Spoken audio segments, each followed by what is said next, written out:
आजा बेटी बैठ। मैं सोच ही रही थी कि 3-4 दिन हो गए हैं अंशु नहीं आई है घर में, तो मैं ही घूम कर आ जाती हूँ। और अच्छा हुआ कि तू खुद ही आ गई। क्या हुआ बेटा, फिर किसी बात को लेकर घर में झगड़ा हुआ है क्या? जवाई बाबू ने कुछ बोला तुझे? क्या बात है बता मुझे। मना किया था ना मम्मी मैंने आपसे कि मत करवाओ उस लड़के से मेरी शादी, लेकिन नहीं, आपको आपका दामाद तो सर्वगुण संपन्न लग रहा था। अरे उससे शादी करवाकर आपने मेरी जिंदगी बद से बदतर कर दी है। किसी चीज का सुख नहीं है मुझे, पछता रही हूँ मैं। अब कहाँ की कहाँ मैंने आपकी बात मान ली। अब क्या हो गया अंशु बेटा, अब क्या बात हुई है? अब जवाई बाबू ने तेरी कौन सी बात नहीं माने जो तू शिकायत लेकर चली आई? देखिए ना मम्मी, मेरे फ्रेंड सर्कल के सभी लोग अपने अपने पतियों के साथ में मनाली जा रहे हैं घूमने के लिए, बर्फबारी देखने, और एक मैं हूँ जो घर से बाहर नहीं निकल पा रही हूँ। अब मैंने जब अपने पति से ये बात बोली तो बोलते हैं कि इतने पैसे नहीं है हमारे पास अभी। अरे कब तक मैं अपनी इच्छाओं को मारती रहूंगी बताओ आप मुझे, कब तक? आखिर ऐसे आदमी के साथ रहने से अच्छा है कि मुझे तलाक ही दिला दो आप। दिमाग ठिकाने में तो है बेटा तुम्हारा, कैसी बात कर रही हो? अभी शादी को तुम्हारी 6 महीने ही हुए हैं और 6 महीने में तुम अपने पति को तलाक देने की बात कर रही हो। 6 महीने में कम से कम तुमने 600 बार तलाक की बात कह दी है। कभी कभी जुबान के निकले हुए शब्द भी सही हो जाते हैं, बार बार एक ही शब्द बोलती है। अरे कौन सी कमी है तेरे पति में? अच्छा खासा कमा रहे हैं, अब तेरी ही जरूरतें इतनी ज्यादा हैं कि वो पूरा नहीं कर पा रहे तो क्या करेंगे? घर में अकेले कमाने वाले माँ बाप दोनों बुजुर्ग हैं, उनकी देखभाल भी करनी है उन्हें। अकेले तेरी जरूरतों को पूरा करने थोड़ी ना बैठे हैं कमाने वाले अकेले इंसान। तुझे तो बोलती हूँ कि अपना ऑफिस फिर से ज्वाइन कर ले, तो नहीं, ऑफिस भी ज्वाइन नहीं करना है, घर में आराम भी करना है और सारे शौक शान भी पूरे करने हैं। तो कहाँ से अकेले लड़का इतना सब कर लेगा? इन 6 महीनों में अपने दोस्तों के सामने मेरी कितनी इंसल्ट हुई है तो ये बात मैं जानती हूँ मम्मी, आप नहीं जानते हो जो अपने जवाई को अच्छा बोल रहे हो। अरे वो लोग महंगे महंगे कपड़े पहनते हैं, महंगे महंगे जूते सैंडल पहनते हैं, महंगे महंगे पर्स रखते हैं, महंगी महंगी गाड़ियों में घूमते हैं, और एक मैं हूँ जो अपने पति की वही पुराना फटीचर सी कार उसमें घूमती हूँ और वही पुराने कपड़े। देख अंशु, हमारे पास जो है जैसा है उसी में संतुष्ट रहना चाहिए। भगवान देखना तेरे जीवन में एक दिन इतनी खुशियां लाएगा कि तेरी झोली कम पड़ जाएगी। बस बस मम्मी, इन सब बातों से कुछ नहीं होता। जीवन जीने के लिए पैसे चाहिए होते हैं और अच्छा जीवन जीने के लिए और ज्यादा पैसे चाहिए होते हैं, जो कि मेरे फटीचर पति के पास है ही नहीं। आज यदि आप लोगों ने मेरी अमन के साथ शादी करवा दी होती तो करोड़ों की संपत्ति की मालकिन होती मैं, लेकिन नहीं, आप लोगों को तो पता नहीं क्या हो गया था जो उस फटीचर से मेरा ब्याह करवा दिया। हाँ, उस अमन से करवा देते तुम्हारी शादी जिसके ऊपर 50 से ऊपर केस चल रहे हैं और आए दिन कोई ना कोई मामला सुनने को आता है। शहर का सबसे बड़ा डॉन है वो। अरे सोचो, यदि मेरी उससे शादी होती तो लोग मेरे नाम से थर-थर कांपते। करोड़ों रुपए तो ऐसे ही मेरे अकाउंट में डाल देता अमन, लेकिन नहीं, आप लोगों को तो उसमें बुराई ही बुराई दिखती है। हम लोग सीधे साधे लोग हैं, हमें ऐसे दंड फंद वाले लोगों से बिल्कुल मतलब नहीं है। हम जानते हैं कि वो तुझसे शादी करने के बाद तुझे ऐसा छोड़ देता जैसे दूध में से मक्खी निकालकर फेंक दी जाती है ना, उस तरह से तेरा हाल कर देता वो। तू अभी समझ क्या रही है? तेरे जैसी 56 लड़कियां उसके पीछे घूमती होंगी बेटा। तू इस गलतफहमी में मत रह कि वो तुझे बहुत प्यार करता था। वो एक नंबर का कैरेक्टरलेस इंसान है। अरे गली गली मोहल्ले मोहल्ले में छोटे से बच्चे से भी पूछ लोगी उसके बारे में तो सारे लोग तुम्हें उसके बारे में बता देंगे। मम्मी, पैसों की चमक के आगे ये सब फीका पड़ जाता है, इन सब चीजों के कोई मायने नहीं रहते हैं। इसलिए मम्मी, मुझे अमन से शादी करनी थी। अब इस लड़के से शादी करवाकर आपने तो मेरी जिंदगी बर्बाद कर दी है। अब मैं एक काम करो, मुझे तलाक दिलवा दो, आप जल्द से जल्द मुझे तलाक दिला दो। मैं इससे तलाक लूंगी, मैं इस आदमी के साथ नहीं रह सकती। बात सिर्फ इतनी है ना कि तुझे मनाली जाने नहीं मिला है। बोल, कितने पैसे चाहिए तुझे मनाली जाने के लिए? बता मुझे। 50,000, 60,000, 1 लाख, कितना चाहिए? मम्मी, कम से कम 1 लाख रुपए दो मुझे। 1 लाख रुपए में बचेगा तो बचा लूंगी, लेकिन 1 लाख रुपए दो मुझे। मुझे मनाली घूमने जाना ही है इनके साथ। यदि मैं नहीं गई तो मेरा इमेज डाउन हो जाएगा मेरे दोस्तों के सामने। क्या सोचेंगे वो लोग मेरे बारे में? ठीक है बेटा, मैं तुझे पूरे 1 लाख रुपए लाकर देती हूँ, लेकिन आइंदा से तलाक के बारे में बात मत करना। मुझे बहुत बुरा लगता है जब तू जवाई बाबू से तलाक के बारे में बात करती है। 6 महीने में कम से कम 3 से 4 बार तो मैंने बड़ी रकम ले ही ली मम्मी से झूठ बोल बोल कर। ऐसे ही मेरी सारी शौक शान पूरे होते जाएंगी। वैसे मेरे पति भी कुछ कम नहीं है, वो भी अच्छा खासा कमा ही लेते हैं, कोई बुराई नहीं है उनमें, लेकिन मेरे जो बड़े बड़े शौक है वो कौन पूरे करेगा? कौन पूरा करेगा? मम्मी ही तो है जो पूरा करेगी। मैं जानती हूँ कि अमन बहुत बुरा लड़का था, उसका एक नहीं कई लड़कियों से अफेयर था, मैं जानती थी उसे। कमीना साला, विश्वास तो मेरा उस दिन उठ गया उसके ऊपर से जब वो 4-5 लड़कियों को अपने साथ घुमाने लेकर जा रहा था और मैंने उससे जब फोन में बात की तो साफ बोल दिया उसने कि नहीं, मैं तो मंदिर गया हूँ, मतलब वो मुझे झूठा पाड़ रहा था पैसों के सहारे। वो कई लड़कियों को अपने आगे पीछे घुमाता था। मैं अच्छे से जानती हूँ उसकी औकात। बहुत एक नंबर का डिफाल्टर लड़का था वो। मुझे तो उसके बारे में पहले ही पता चल गया था। मुझे उससे शादी करनी भी नहीं थी, लेकिन मम्मी से बार बार मैं यही बोलती थी कि मुझे उससे शादी करनी है, मुझे उससे शादी करनी है, ताकि मम्मी उससे मेरी शादी ना कराएं, और जब मैं जिद करूं तो मेरी हर जरूरतों को पूरा करें। अब मैं मम्मी पापा को ही ब्लेम करती हूँ इस बात को लेकर कि आपने मेरी शादी ऐसे लड़के से कराई है जो लिमिटेड कमाता है, जिसके पीछे जिम्मेदारियां हैं। तो यहाँ मम्मी मेरी जरूरतों को पूरा कर देती है। मुझे कौन सा मेरे पति को तलाक देना है, लेकिन मम्मी के सामने मैं तलाक की बात करती हूँ। मुझे अच्छे से पता है कि मम्मी बिल्कुल मुझे तलाक नहीं लेने देंगी, चाहे उसके लिए उन्हें मेरे ऊपर कितना भी पैसा खर्च करना क्यों ना पड़े। ये लो अंशु, 1 लाख रुपए है बेटा पूरी ये। थैंक यू मम्मी, आप दुनिया की सबसे प्यारी मम्मी है, सबसे अच्छी मम्मी है। My mamma is world best mamma. बेटा याद रखना कि कभी जीवन में तलाक के बारे में बात मत करना। देख बेटा, पीयूष बहुत अच्छा लड़का है, तुझे बहुत खुश रखता है, मैं जानती हूँ। बस थोड़ा अभी दिक्कत है उसके पास पैसों की, धीरे से सब कुछ ठीक हो जाएगा बेटा। तू ऐसे बार बार तलाक की बात करती है, मुझे बिल्कुल अच्छा नहीं लगता। अरे हाँ मम्मी, नहीं करूंगी मैं। लाओ फट से मुझे पैसे दो, मैं जल्दी से जाकर अपने दोस्तों को फोन लगा देती हूँ ताकि वो मेरा भी रिजर्वेशन करवा सके। ठीक है बेटा, ये ले पैसे। ठीक है तो बाय बाय मम्मी। हे भगवान, इस लड़की को कब तक मना कर रखूंगी मैं। बार बार तलाक की बात करती है, बार बार इसे कब तक इस तरह छोटे बच्चों की तरह समझा कर रखूंगी मैं। बहुत जिद्दी है। किसी दिन ये सच में अपनी जिद पर अड़ गई और बोलने लगी कि मुझे तलाक ही चाहिए, तो मैं क्या करूंगी। एक तो इतना अच्छा लड़का हमारे हाथ से निकल जाएगा, और दूसरा कि समाज में ऐसे लड़के मिलते नहीं हैं। सर्वगुण संपन्न है हमारा जवाई पीयूष। इस लड़की को समझ में क्यों नहीं आता, लेकिन मुझे यही बात समझ में नहीं आती है। कोई बात नहीं, हमारी बेटी के लिए तो ऐसे कई 1 लाख रुपए कुर्बान है। बस वो हमारे हिसाब से चले, हम तो उसे किसी चीज की कमी नहीं होने देंगे। कभी कभी तो मुझे बहुत डर लगता है जी कि कहीं ऐसा ना हो किसी दिन वो। अरे ऐसा वैसा कुछ नहीं करेगी वो, तुम क्यों चिंता करती हो। इतना टेंशन मत लिया करो। वो हमारी इकलौती बेटी है, हमने क्या है उसे लाड़ प्यार से पाला है ना, इसलिए वो थोड़ी जिद्दी किस्म की लड़की है। अब जब हमने उसे जिद्दी बनाया है तो हमें ही उसकी सारी जिद पूरी करनी पड़ेगी, और भगवान का दिया हमारे पास सब कुछ तो है। मम्मी जी, पापा जी, यदि इजाजत हो तो मैं कुछ बोलूं। वैसे तो मुझे ज्यादा कुछ पता नहीं है, क्योंकि मैं अभी 1 महीने ही हुए हैं इस घर में आई हूँ। तो हाँ हाँ बेटा बोलो, क्या बात है, क्या कहना चाहती हो तुम। मम्मी जी, पापा जी, मैं पिछले में 1 महीने से दीदी को जान रही हूँ। जितना जाना है उतना जानकर तो ऐसा लगता है कि वो हर छोटी छोटी सी बात के लिए आप लोगों को ब्लैकमेल कर रही हैं। विनीता बहू, ये सब बोलते हुए तुम्हें जरा भी संकोच नहीं आया? तुम अपनी बड़ी ननद के बारे में ऐसा बोल रही हो। वो तुम्हारी ननद है, तुमसे बड़ी है और स्वप्निल से भी बड़ी है। देखो विनीता बहू, मैं समझ सकता हूँ कि तुम्हें ऐसा क्यों लग रहा है। बेटा बात ऐसी है दरअसल कि हमारी बेटी अंशु शुरू से ऐशो आराम में पली बढ़ी है, किसी चीज की उसे कभी कोई कमी नहीं हुई है, और न ही हमने होने दी है। दामाद जी अच्छे मिल गए, सर्वगुण संपन्न थे, इसलिए हमने अपनी बेटी को मध्यम वर्गीय परिवार में दे दिया। हमारे पास तो भगवान का दिया सब कुछ था, तो हमने सोचा कि हम ही अपनी बेटी की जरूरतों को पूरा कर देंगे।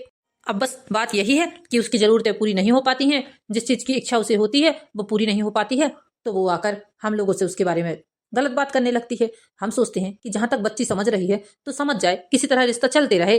हाँ हाँ, बस बात इतनी है। और विनीता बहू, आज के बाद दोबारा तुम इस मैटर में मत बोलना। तुम्हारा बोलना हमें बिल्कुल उचित नहीं लगा। तुम कल की आई लड़की हमारी बेटी के बारे में ऐसा कैसे बोल सकती हो? स्वप्निल, समझा लो अपनी पत्नी को। ये हमारे और हमारी बेटी की बातों को कान लगाकर सुनती है। अरे इसे कौन सा अधिकार है ये सब सुनने का? ये बताओ, हम माँ बेटी के बीच में क्या बात हो रही है, क्या नहीं हो रही है? तुम्हारी पत्नी को करना क्या है? हम कभी इसके कमरे में कान लगाकर सुनते हैं कि ये अपनी माँ से क्या बात कर रही है? सुलोचना, जाने भी दो। अब छोटी सी बात का तूल का तमाल मत बनाओ। बहू हमारे घर की ही सदस्य है, हमारी बहू है, उसे बोलने का बराबर अधिकार है। लेकिन हमने उसे समझा दिया ना, तो समझ जाओ तुम भी, हो गया। अब बहू समझ गई है, समझदार है वो। अब इतनी सी बात को लेकर तमाशा मत खड़ा करो। बहू को भला बुरा मत बोलो, वो भी 4 दिन की आई लड़की है इस घर में, उसे नहीं पता है ना कि क्या सच्चाई है। जाओ, खड़े खड़े क्या सुन रही हो बहू? जाओ, जाकर खाने पीने की तैयारी करो। जी मम्मी जी। कैसे पागल लोग हैं, अपनी बेटी की इतनी बड़ी बड़ी डिमांड पूरी करते हैं। अरे तलाक दे देगी पति को, तलाक दे देगी पति को, ऐसा बोल बोल कर उसकी सह बढ़ा रहे हैं। कल को यदि उसने कुछ ज्यादा ही मांग लिया तो ये लोग क्या करेंगे? और वो करेगी ही ऐसा, मैं जानती हूँ। ये सब वो नाटक कर रही है। विनीता, तुम अंशु दीदी के बीच में बिल्कुल मत बोलना। अंशु दीदी इस घर की लाडली बेटी है, मम्मी पापा उसे बहुत प्यार करते हैं। अब जिस कंडीशन में उसकी शादी किए हैं तो निभाना भी मम्मी पापा का फर्ज बनता है। और वैसे भी वो इस घर की बेटी है, लाख रुपए मांगे चाहे 10 लाख मांगे, वो उन लोगों की प्रॉब्लम है। तुम्हें बोलने का कोई अधिकार नहीं है। इसलिए देखो विनीता, तुम बिल्कुल मत बोलना और ना ही मैं बोलूंगा। मैं भी कभी नहीं बोलता हूँ। लेकिन स्वप्निल जी, ये सब तो गलत है ना। इस तरह तो मायके वालों को ब्लैकमेल कर करके दीदी बहुत गलत कर रही हैं, और मम्मी पापा जी उनकी हर डिमांड पूरी करके और भी ज्यादा गलत कर रहे हैं। मैंने शादी में भी देख लिया, शादी में दीदी किस तरह डायमंड की रिंग के लिए अड़ गई थी। बोलने लगी मुझे डायमंड की रिंग पहनना है, यदि डायमंड की रिंग ना मिली तो मैं तलाक दे दूंगी। बच्चा जब छोटा रहता है तो माँ बाप उसकी वही डिमांड पूरी करते हैं जो जायज होती है। बच्चा तो कुछ भी मांग लेता है, तो माँ बाप हर जिद पूरी थोड़ी ना करते हैं बच्चे की। ये तो गलत है, बताइए है या नहीं। विनीता, मैं मानता हूँ कि तुम सही बोल रही हो, लेकिन हम लोग कर ही क्या सकते हैं। इस मैटर में हमें बोलना भी नहीं है और ना ही कुछ सोचना है। तुम अपने काम करो बस। लाओ जल्दी से मुझे चाय नाश्ता दे दो, फिर मैं ऑफिस के लिए निकलता हूँ। ठीक है, दे रही हूँ। बस ऐसे ही चलता रहता है। अंशु आए दिन अपने मम्मी पापा को ब्लैकमेल करती रहती है, कभी किसी चीज के लिए कभी किसी चीज के लिए, और घर में धन जायदाद होने के कारण अंशु के माता पिता भी उसकी सारी डिमांड पूरी कर देते हैं। अंशु को 1 लाख रुपए लिए अपने मम्मी पापा से 15 दिन भी नहीं हुआ था। 15 दिन के बाद अंशु फिर अपने मम्मी पापा के पास पहुंच जाती है। सुलोचना, जो हमारा पुश्तैनी घर है वो थोड़ा सा जर्जर होने की कगार पर आ गया है, तो हम सोच रहे हैं कि क्यों ना उस घर को हम अच्छे से बनवा लेते हैं। उस घर को बनवा कर हम अपने बेटे स्वप्निल के नाम पर कर देंगे। अरे हमारे जीते जी, हम अपने बेटे के नाम पर तो कुछ करेंगे। हाँ हाँ जी, ये तो आपने सही कहा। अपने जीते जी जो बन सकता है अपने बच्चों के लिए तो करना ही चाहिए। और वैसे भी जेठ जी की नजर उस मकान में गड़ी ही हुई है, वो तो कुछ ना कुछ करके वो मकान अपने नाम ना करवा लें। इससे पहले आप ऐसा करिए कि उस मकान को हमारे बेटे स्वप्निल के नाम पर कर दीजिए। Mummy papa. क्या हुआ बेटा? क्या बात है अंशु बेटा, तुम इस तरह रोई घबराई हुई यहाँ क्यों आई हो? क्या हुआ? बोलो अंशु बेटा, क्या बात है? दिल बैठा जा रहा है हमारा तुम्हें ऐसे देखकर, हमें तो बड़ी घबराहट होती है। क्या बात है? मम्मी पापा, जो हमारे ससुराल का मकान है उस मकान को मेरे जेठ जी ने अपने नाम पर कर लिया है। मम्मी अब वो बोल रहे हैं कि तुम इस घर से निकल जाओ, तो क्या करूं मम्मी, क्या करूं मैं? बेटा जवाई बाबू ने कुछ नहीं बोला क्या इस विषय में? जवाई बाबू को कुछ तो बोलना था, कैसे शांत रह गए वो? अरे मम्मी सभी की थाली के चट्टे वट्टे हैं, आपका दामाद भी कोई कम नहीं है। बहुत ही ज्यादा परेशान हो गई हूँ मैं। मम्मी अब मैं कहाँ जाऊंगी? और इनके सामने बोला तो ये तो और बोल रहे हैं कि बड़े भैया ने यदि बोल दिया है कि ये मकान उनका है तो बड़े भैया ही इसी मकान में रहेंगे, हम लोग किराए के मकान में रहेंगे। अब बताओ मम्मी, मैं इतने बड़े घर की बेटी किराए के मकान में रहूंगी? आप ही बताइए। नहीं नहीं बेटा, हम तो जी किराए के मकान में नहीं रहने देंगे। हाँ बेटा, हम तो जी किराए के मकान में नहीं रहने देंगे। एक काम क्यों नहीं करते हो जी? जो मकान हम स्वप्निल के नाम पर करने के लिए बोल रहे थे, आप एक काम करो, उस मकान को जल्द से जल्द मरम्मत करवाकर हमारी बेटी अंशु के नाम पर करवा दो। हाँ हाँ, ऐसा ही करते हैं बेटा। तू थोड़े दिन तो और वहाँ रह जा, उसके बाद में हम उस मकान की मरम्मत करवा कर तुझे वो मकान दे देते हैं, तेरे ही नाम कर देते हैं उस मकान को। फिर देखते हैं कि तुझे कौन उस मकान से निकालता है। मम्मी पापा यदि जल्द से जल्द ऐसा ना हुआ ना तो मैं आपके दामाद को तलाक दे दूंगी। मैं किराए के मकान में तो कभी नहीं रह सकती, कभी नहीं। नहीं नहीं बेटा, हम जल्द से जल्द वो मकान तेरे नाम पर कर देते हैं, तो फिक्र मत कर, वो मकान तेरा ही रहेगा। हम नाम पर नहीं भी करेंगे तो उस मकान को मरम्मत करवा कर तुझे उस घर में शिफ्ट करवा देते हैं। कहाँ मम्मी, रहने दीजिए, खाना पीना, खाने पीने की सुध नहीं रही। अब तो मुझे टेंशन ही टेंशन चल रहा है मेरे दिमाग में। पापा मकान का काम आप जल्द से जल्द करवा लीजिए। हाँ हाँ बेटा, बहुत जल्द हम मकान का काम कर लेते हैं। कभी कभी तो ऐसा लगता है सुलोचना कि हमने जैसे बहुत गलत किया है इस लड़के के साथ अपनी बेटी की शादी करवा कर। नहीं नहीं जी, गलत तो नहीं किया है, लड़का तो अच्छा है, बस पैसे कौड़ी की कमी है तो अब हम लोग तो पूर्ति कर देते हैं उसकी। आप टेंशन ना लीजिए, सब कुछ ठीक हो जाएगा। बस भगवान से एक ही विनती करते हैं हम कि हमारी बेटी का दिमाग हमेशा शांत रखें, वो हमेशा खुश रहे बस। हाँ सुलोचना, एक ही तो बेटी है हमारी, भगवान की दया से हमारे पास किसी चीज की कोई कमी भी नहीं है। चलो ये प्लान भी कामयाब हो गया मेरा, अब इसके बाद में कुछ और सोचूंगी। चलो मकान का प्लान भी कामयाब हो ही गया मेरा, जाकर इन्हें बताती हूँ मैं। पता नहीं इनके दिमाग में क्या चलते रहता है, मुझे तो इनकी चाल समझ में नहीं आती है। बस यहाँ आएंगी तो रोते गाते आती हैं और घर से निकलती हैं तो हंसते ही निकलती हैं। ऐसा करती हूँ, 1-2 दिन के बाद दीदी के ससुराल जाती ही हूँ। दोपहर में काम वाम करने के बाद में घूमने फिरने के बहाने जाती हूँ मैं। बबीता ऐसा ही करती है, 2-4 दिन के बाद में अचानक से अपनी ननद के घर पहुंच जाती है। अंशु, आज मैंने तुम्हारे बैंक की पासबुक देखी, इतना सारा पैसा जमा है तुम्हारी पासबुक में, कहाँ से आया इतना पैसा? अरे मेरे मम्मी पापा मुझे हर 2-4-8 दिन में 50,000 कभी 20,000 कभी 10,000 ऐसे देते ही रहते हैं, तो मैं सारा पैसा लेकर अपने खाते में जमा कर देती हूँ। अब तुम तो मुझे इतना पैसा दे नहीं सकते हो कि मैं तुम्हारा पैसा ले जाकर जमा करूंगी। मेरे माँ बाप का पैसा है, मेरे माँ बाप मुझे देते हैं। अब मेरे माँ बाप दे रहे हैं तो मैं रख रही हूँ, आखिर मैं उनकी एक ही तो बेटी हूँ। और अब तो मेरे मम्मी पापा बहुत जल्द वो पुश्तैनी मकान भी मेरे नाम पर कर रहे हैं। उस पुश्तैनी मकान को जब वो मेरे नाम कर देंगे तो उस पुश्तैनी मकान में हम दोनों ही शिफ्ट हो जाएंगे। नहीं, मुझे वो पुश्तैनी मकान नहीं चाहिए। उस पुश्तैनी मकान में तुम्हारे भाई स्वप्निल का अधिकार है, ये बात तुम्हें समझनी चाहिए। तुम्हारे भाई का अधिकार तुम कैसे ले सकती हो? उस मकान को पहले तुम्हारे दादाजी के नाम पर था, उसके बाद तुम्हारे पापा जी के नाम पर हुआ, तुम्हारे पापा जी के नाम के बाद में स्वप्निल के नाम पर होगा। स्वाभाविक सी बात है। बाप की संपत्ति पर बेटे का भी अधिकार होता है। तुम्हें तो इतना कुछ दे दिया है तुम्हारे मम्मी पापा ने, अब किस चीज की कमी रह गई है? और अरे मैं उनसे थोड़ी ना मांग रही हूँ, वो मुझे खुद ही दे रही हैं, तो इसमें मैं क्या करूँ?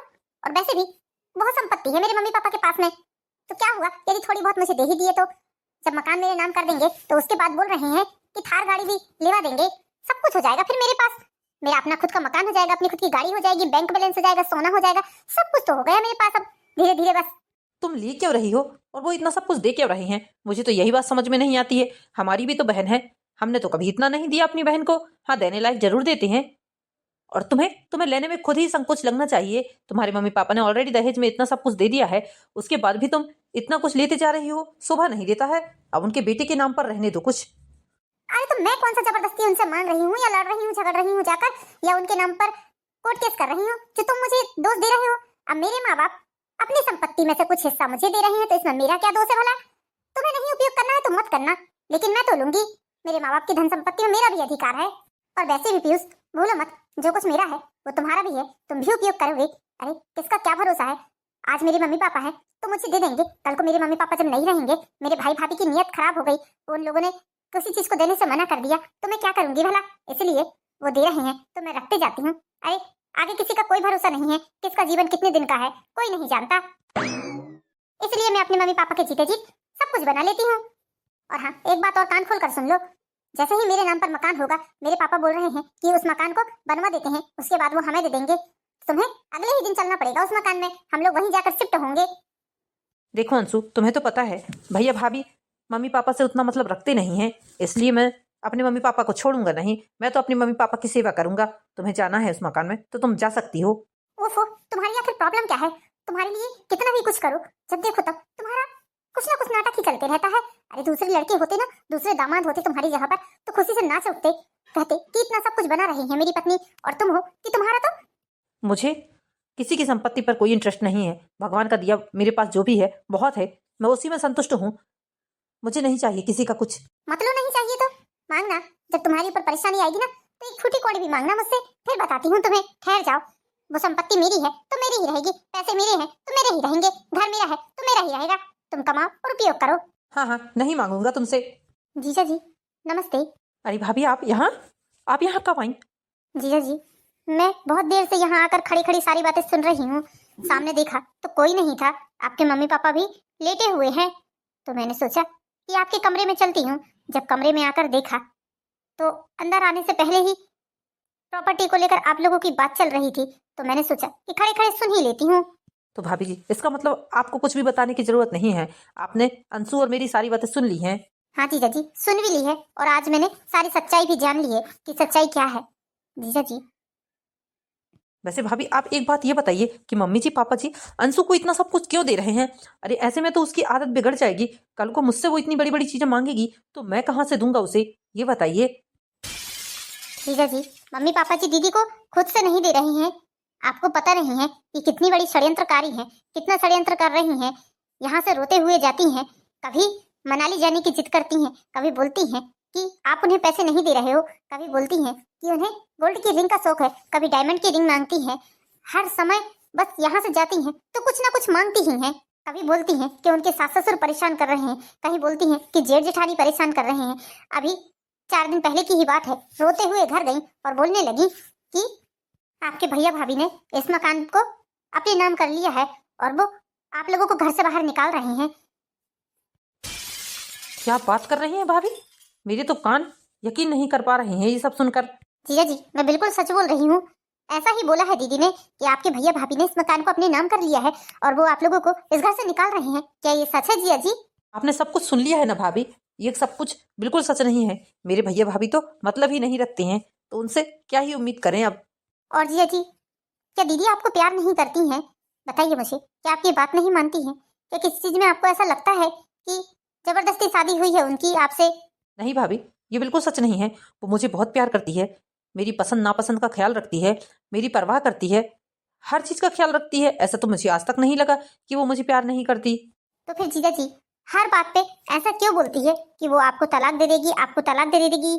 बस उसे किसी चीज की जरूरत रहती है तो वो मम्मी पापा के पास में जाकर यही बात बोलती है कि उसकी शादी आपसे मम्मी पापा ने जबरदस्ती करवाई है, आप उनकी पसंद ही नहीं हो, इसलिए अब जिस चीज की उसे जरूरत रहती है वो चीज यदि नहीं मिलती तो वो कहती है कि मैं तलाक दे दूंगी।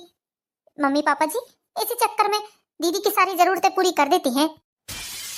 मम्मी पापा जी कभी भी खुद से कुछ नहीं देते हैं, ये जाकर अपना रोना धोना बताती हैं, झूठी झूठी कहानी बनाकर बताती हैं। बस उसी कारण मम्मी पापा जी को इतना सब कुछ देना पड़ रहा है, वरना मम्मी पापा जी कभी ना देते। आपको पता है जिया जी, वो पुश्तैनी मकान में मम्मी पापा जी कुछ दिन बाद काम करवाने वाले थे। उस मकान को बनवाकर ये स्वप्निल के नाम पर करने वाले थे, लेकिन उसी वक्त दीदी ने वहां जाकर अपना पासा फेंका और रोना धोना बताकर उस मकान को अपने नाम पर करवाने के लिए बोल दिया। तो क्या आपने इन सब चीजों के लिए रोक टोक नहीं की भाभी? आपको बोलना चाहिए मम्मी पापा जी को कि ये सब गलत हो रहा है। जीजा जी जब मैं बोलने जाती हूँ इन सब बातों के लिए तो मम्मी जी पापा जी बोलते हैं कि तुम इन सब बातों के बीच में मत पड़ो, तुम कल की आई लड़की हो, हम अपनी बेटी को जो चाहे वो दे सकते हैं, हम अपनी बेटी को खुश देखना चाहते हैं, वरना हमारी बेटी हमारे दामाद को तलाक दे देगी। जीजा जी यदि आप चाहते हैं कि ये सब कुछ थम जाए, रुक जाए, तो प्लीज आप मेरा साथ दीजिए। बस जब मुझे आपकी जरूरत पड़ेगी तब आप चले आइएगा मेरे घर। हाँ हाँ भाभी बिल्कुल। ऐसे में तो मेरे ससुराल में मेरी इमेज डाउन हो रही है। मेरे सास ससुर भला मेरे बारे में क्या सोचते होंगे? हाँ जीजा जी मैं भी आपके बारे में पहले गलत सोचती थी, लेकिन जब आपकी बात सुनी तो मुझे लगा कि नहीं, आप गलत नहीं है, गलत पूरी तरह से दीदी हैं। ठीक है जीजा जी मैं चलती हूँ, अभी दीदी आ जाएंगी तो बेवजह ये बखेड़ा खड़ा हो जाएगा, आप बस मेरा साथ दीजिएगा। हाँ भाभी बिल्कुल। कुछ ही दिन गुजरते हैं और उसके बाद में फिर से अंशु अपने मम्मी पापा के पास रोते गिड़गिड़ाते हुए पहुंच जाती है। हाँ हाँ जी कर दिया है मैंने सारा काम, आप फिक्र मत करो, आप तो बस खुशी खुशी जाओ अपना काम करने के लिए। मम्मी पापा जिंदगी बर्बाद कर दी है आप लोगों ने मेरी, उस फटीचर से घर में शादी करके। अरे कितनी बार मना किया था मैंने, मत करो उस लड़के से मेरी शादी, मत करवाओ, लेकिन नहीं, आप लोगों को पता नहीं क्या गुण देखा उस लड़के में। अब क्या हुआ बेटा, क्या बात है? अब देखो ना, आपके दामाद को थार गाड़ी लेने का शौक है। अब शौक है तो है, लेकिन अब वो फाइनेंस करवाकर गाड़ी उठा रहे हैं। कितनी शर्म की बात है, फाइनेंस करवाकर गाड़ी उठाएंगे, मैं इतने बड़े घर की बेटी और उस फाइनेंस वाली गाड़ी में बैठूंगी? अरे भगवान न करे मम्मी कल को गाड़ी ठुक गई, एक्सीडेंट हो गया, इन्हें कुछ हो गया तो उतना पैसा कौन भरेगा, कहाँ से पैसा आएगा? हे भगवान। मम्मी मैं तो कहती हूँ मुझे तलाक ही दिला दो इस लड़के से, मुझे तलाक ही दिला दो मम्मी, मुझे तलाक ही दिला दो। ऐसा क्यों बोल रही है बेटा, बार बार तलाक की बात नहीं करती ना, तो ऐसा क्यों बोलती है? दीदी इतने दिनों से देख रही हूँ आप बहुत ही ज्यादा परेशान हैं, आज आपकी सारी परेशानी खत्म ही कर देती हूँ मैं। बेचारी मेरी ननद कितनी परेशान है, जीजा जी को शर्म नहीं आती है इतना सब करते हुए। दीदी ये लीजिए तलाक के कागजात, अभी की अभी साइन करिए, आज तलाक देकर ये सब कुछ खत्म ही कर दीजिए। अरे हमारे पास इतनी संपत्ति है, हम आपको जीवन भर अपने साथ रख लेंगे, अपने साथ पाल लेंगे, कोई जरूरत नहीं है आपको ऐसे नाकारा निकम्मे आदमी के साथ रहने की। जबरदस्ती के रिश्ते ठीक नहीं होते। ये लीजिए दीदी, ये लीजिए तलाक के कागजात, तुम तलाक के कागजात भी बनवा कर ले आई? हाँ हाँ दीदी इतने दिनों से देख रही थी आप इतनी ज्यादा परेशान थी, आखिर आप मेरी इकलौती ननद है, आपके लिए मैं इतना तो कर ही सकती हूँ अपनी इकलौती ननद के लिए। ये लीजिए दीदी, मैं कहती हूँ अभी के अभी इन तलाक के कागजात पर साइन करिए और जीजा जी से छुटकारा पाइए। बहू तुम्हारा दिमाग ठिकाने में तो है, हमारी बेटी का तलाक करवा रही हो तुम, तलाक के कागजात लेकर आई हो तुम हमारी बेटी के लिए, शर्म नहीं आती तुम्हें? कैसी भाभी हो तुम? मम्मी जी और क्या करूं मैं, अरे आप तो मेरा एहसान मानिए कि मैं आपकी बेटी को छुटकारा दिलवा रही हूँ। ऐसे जबरदस्ती के रिश्ते से आप लोगों ने तो उसकी जिंदगी बर्बाद कर दी है हो। अरे हम किस तरह बार बार पैसे दे देकर हमारी बेटी को जवाई बाबू से बांध कर रख रहे हैं तो हम जानते हैं, और तुम यहाँ हमारी बेटी का तलाक करवाने पर तुली हो। मम्मी जी पापा जी, पैसे आप मेरी मर्जी से नहीं दे रहे हैं, आप पैसे घर मकान गाड़ी देकर अपनी बेटी की सह बढ़ा रहे हैं। कल को यदि मैं इन सब जरूरतों को पूरा नहीं कर पाया तो आप मुझे गलत बोलोगे। जवाई बाबू आप यहाँ? अब आपको यहाँ किसने बुला लिया? मैंने बुलाया है दीदी, पहले आप कागजात पर साइन करेंगी, फिर जीजा जी कागजात पर साइन करेंगे, मैंने सारा इंतजाम कर लिया है, आज आपकी सारी समस्या का हल ही कर देती हूँ मैं। ये लीजिए दीदी जल्दी साइन करिए, छुटकारा पाइए आप ऐसे नाकारा निकम्मे लड़के से। अरे उसके बाद वकील साहब भी आ रहे हैं, वो इन कागजात को कोर्ट पर पेश कर देंगे और बहुत जल्द आप दोनों का तलाक हो जाएगा, आपको भी छुटकारा मिल जाएगा। नहीं नहीं मैं अपने पति को तलाक नहीं दूंगी, नहीं दूंगी। मम्मी पापा समझाइए ना भाभी को, पागल हो गई है। तो फिर ये बार बार तलाक की बात क्यों करती हो तुम यहाँ आकर? बताओ मुझे, क्यों तुम बार बार बोलती हो? अरे मम्मी पापा को ऐसा लगता था कि मैं तुम्हारे साथ खुश नहीं हूँ, क्योंकि मम्मी पापा ने तुमसे मेरी शादी जबरदस्ती करवाई थी। मैं यहाँ आकर मम्मी पापा को ये जताती थी कि मैं तुम्हारे साथ बिल्कुल खुश नहीं हूँ। बस इसी बात का फायदा मैंने उठाया और मम्मी पापा से हर वो चीज मांगती रही जो मुझे चाहिए थी। जब मैंने एक बार देखा कि मेरा ऐसे बोलने पर आप फट से मेरी डिमांड पूरी कर देते हैं, तो मैंने फिर से दूसरी बार ऐसा ही किया। बार बार मैं आप लोगों के सामने तलाक की बात करती गई और मेरी जरूरतें पूरी होती गई। लेकिन क्यों बेटा, तुम हमसे अच्छे से भी ये चीज मांग सकती थी। मम्मी पापा मुझे लगता था, क्या पता आप मुझे ये सब चीजें देंगे क्या नहीं देंगे। मुझे ऐसा लगता था कि स्वप्निल भैया के नाम पर आप सब कुछ न कर दे। आपके जाने के बाद मुझे भैया भाभी कुछ भी नहीं देंगे, इसलिए बस मैंने झूठ का सहारा लिया। मैं अपने पति को बहुत प्यार करती हूँ, मैं तलाक नहीं दे सकती। मम्मी पापा भाभी को समझाइए ना, उन्हें बोलिए कि वकील को आने के लिए मना करेंगी। मैं अपने पति को तलाक नहीं दे सकती, नहीं दे सकती। मैं अपने पति पीयूष से बहुत प्यार करती हूँ। तुम्हारी गलती माफी के लायक नहीं है बेटा। बार बार तुमने हमें धोखे में रखकर हमसे अपनी डिमांड पूरी करवाई। हमें बहुत दुख हो रहा है ये बात जानकर कि तुमने हमारे साथ ऐसा किया। हमें तो यकीन नहीं हो रहा है कि तुम ऐसे कैसे कर सकती हो हमारे साथ। I am sorry mummy papa, I am sorry. आज के बाद में कभी ऐसा नहीं करूंगी, कभी नहीं करूंगी। मुझे अपनी गलती का एहसास हो गया है। और हमें भी अपनी गलती का एहसास हो गया है। हमें एक बार पहले दमान बाबू से बात करनी थी कि ये जो तुम बोल रही हो वो सच है या नहीं। हमने तुम्हें अंधा प्यार किया और तुम्हारी हर जरूरतों को पूरा करते गए, इसलिए तुम्हारी इच्छाएं भी बढ़ती गईं। हमारी बहू ने तो हमें ये बात समझाने की कोशिश भी की, लेकिन हम लोगों ने समझा नहीं। हम तुम्हें कभी माफ नहीं करते इस चीज के लिए। लाड़ प्यार की जगह लाड़ प्यार है, और यदि बच्चे गलत करेंगे तो उसके लिए उन्हें माफ नहीं करना चाहिए। चली जाओ हमारी नजरों के सामने से, और दोबारा कभी अपनी शकल भी मत दिखाना। मम्मी पापा जी मानती हूँ कि दीदी ने गलत किया है, उन्हें अपनी गलती का एहसास भी हो गया है। अब गलती की है इसका मतलब ये नहीं है कि आप हमेशा हमेशा के लिए उनसे अपना रिश्ता ही तोड़ लेंगे। ये ठीक नहीं है। गलती आखिर बच्चे ही करते हैं और बड़ों को माफ करने का अधिकार है उन्हें। दीदी से आप लोग अपना मुंह मोड़ लेंगे तो वो कहाँ जाएंगी? ऐसा थोड़ी ना होता है। आई एम सॉरी भाभी, आई एम सॉरी। मैंने बहुत गलत किया, मैंने आपको बहुत गलत समझा। माफ कर दीजिए भाभी मुझे। मम्मी पापा प्लीज आप लोग भी माफ कर दीजिए। पीयूष आप भी माफ कर दीजिए। ठीक है बेटा, एक आखिरी मौका दे रहे हैं हम तुम्हें। दोबारा कोई भी इस प्रकार की घटना नहीं होनी चाहिए। जी मम्मी, थैंक यू। तो देखा दोस्तों आपने किस तरह मेरी ननद को मैंने सबक सिखाया। तो दोस्तों ऐसी गलती आप तो बिल्कुल भी ना करें। कैसी लगी आपको कहानी? कहानी पसंद आई हो तो वीडियो को लाइक कीजिए, चैनल को सब्सक्राइब कीजिए। मिलते हैं नेक्स्ट वीडियो में दोस्तों, जब तक के लिए बाय बाय।